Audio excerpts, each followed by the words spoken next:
කොල්ලෙක් ටැටු එකක් ගහපුවාම ගැනු ළමෙක් ටැටු එකක් ගහපුවාම මේ ඉස්සෙල් ලෝකේ නැති කතන්දර කියනවනේ. මං ඒ දෙයියගේ නම නම් කියන්නේ එක දෙයියෙක් ඉන්නවා මායන් වෙනකොට හොඳට බොනවා. දොහොත් දීලා වඳිනවා. අර බොනේ කාට වඳිනවා ටැටු ගහපු කොල්ලට බයිනවා. පුරුදු වෙන්න. ප්‍රතිරූප ගොඩ නගන්න එපා කවුරුවත් පිළිබඳ. හේතුව ඒවා කඩාගෙන වැටෙනවා. ජීවිතේ ගෙවල් දොරවල් වල ඉන්නකොට අනේකා ඉවසන්න. ඔක පුරුදු වෙන්න.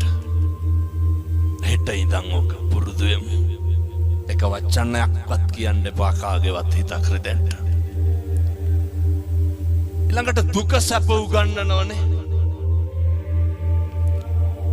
ජීවිතේ කාලයක් තියෙනවා.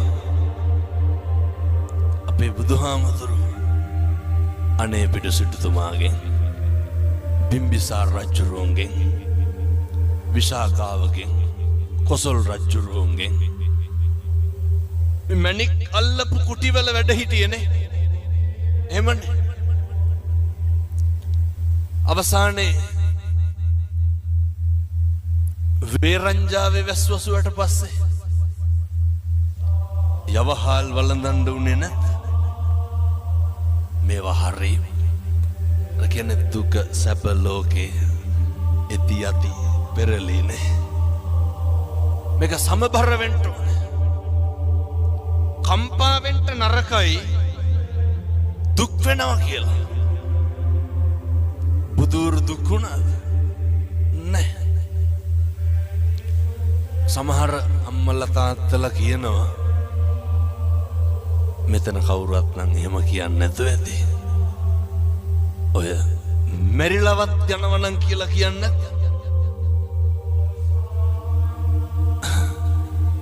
හදිසි නම් මට කියන්න. ඔච්චර මැරෙන්න ආස නම් මිරික ගන්න උන 6 විනාඩියක් විතර. අතාරිනවා. කිව්වට හරි බයයි. කවුද මැරෙන්න බය නැත්තේ? එහෙනම් මොකටද ඔය කියලා කම්පා වෙන්නේ? දරා ගන්න පුරුදු වෙන්න.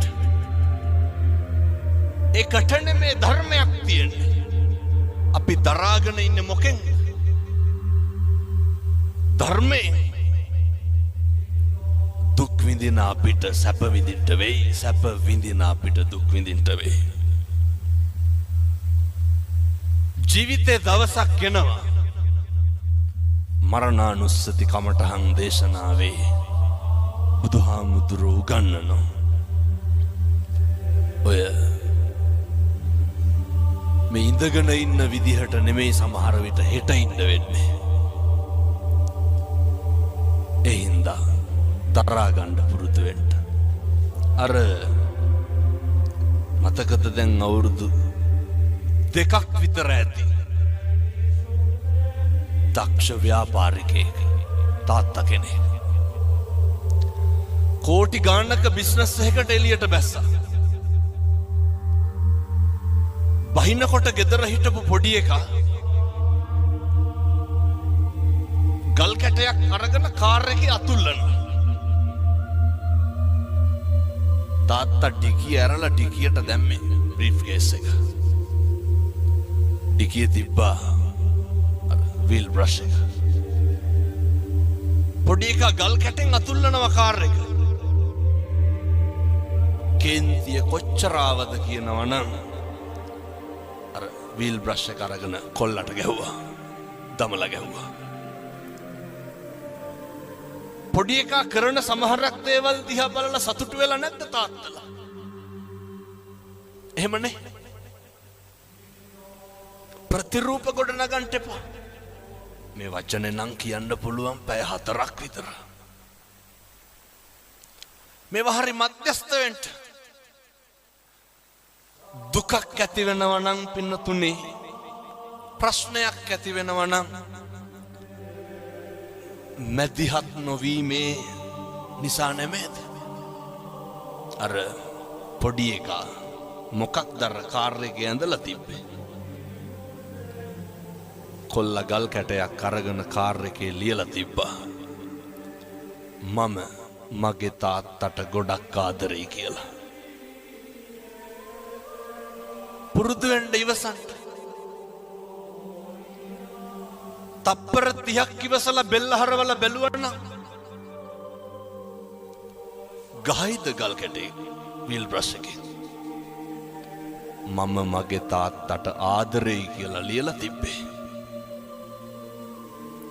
ජීවිතේ ඉවසලා බැරිම තැනක් එනවනේ. ඔතන දිවසන්ට මේක හෙට ඉඳන් ප්‍රගුණ කරන්න. මේවා ප්‍රගුණ කරන්න කල් දාන්න එපා. ගෙදර ඉන්නකොට ස්වාමියාට බනින්න කලින්, බිරිඳට බනින්න කලින්, දරුවන්ට බනින්න කලින් දෙපාරක් හිතන්න.